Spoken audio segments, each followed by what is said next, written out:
Good morning. It is good to see you again. This is the news update on Galaxy Television. I'm Solomon Offem. Parliamentary workers under the auspices of the Parliamentary Staff Association of Nigeria, PASAN, have suspended their one-week-long strike ahead of reopening of the National Assembly for legislative business this Tuesday.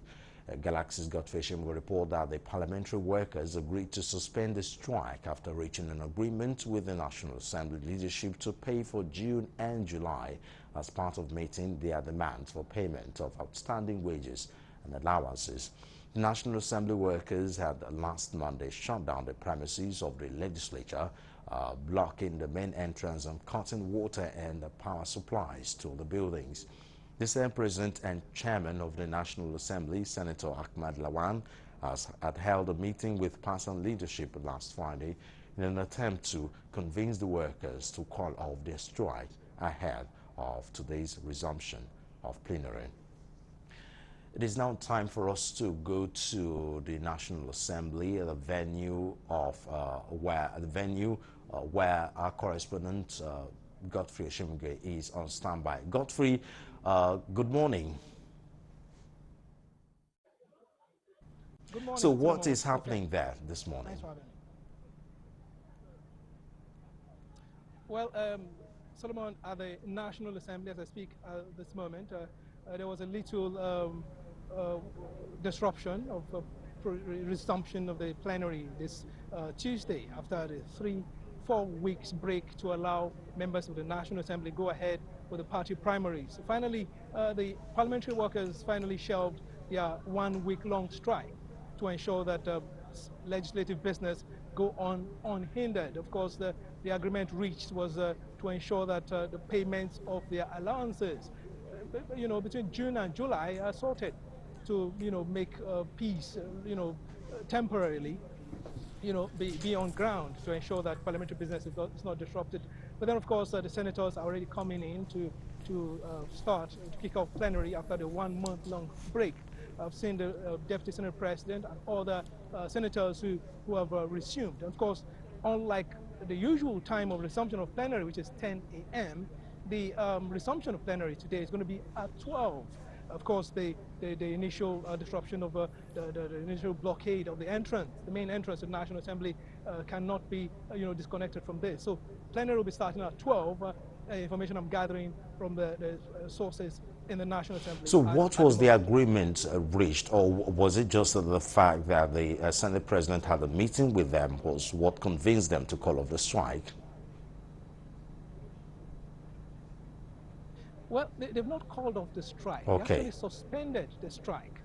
Even at the scene of the protest, you could see a few of the members of the parliamentary workers saying they voicing their disapproval to the arranged agreement reached, supposed agreement reached with the National Assembly Service Commission or the leadership of the National Assembly.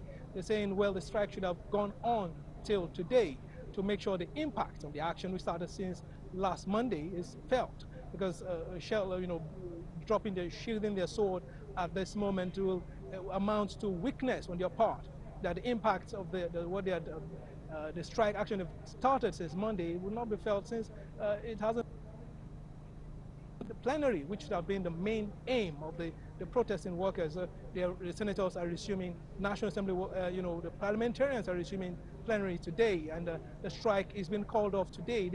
Some of the members of the parliamentary workers are saying the timing is wrong, that the strike maybe tomorrow or next week to make sure the impact is felt so that the National Assembly will take concrete measures to address their grievances, which is payment of outstanding arrears, amounting to months, really.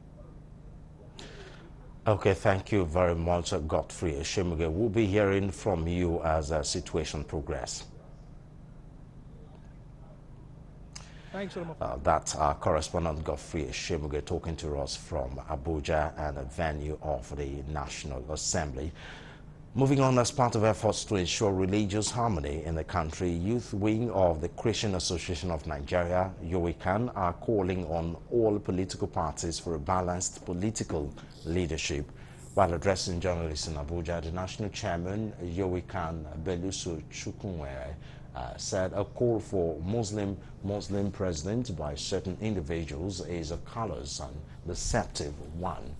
He said any political party that feels Muslim tickets or Christian tickets is going to fail.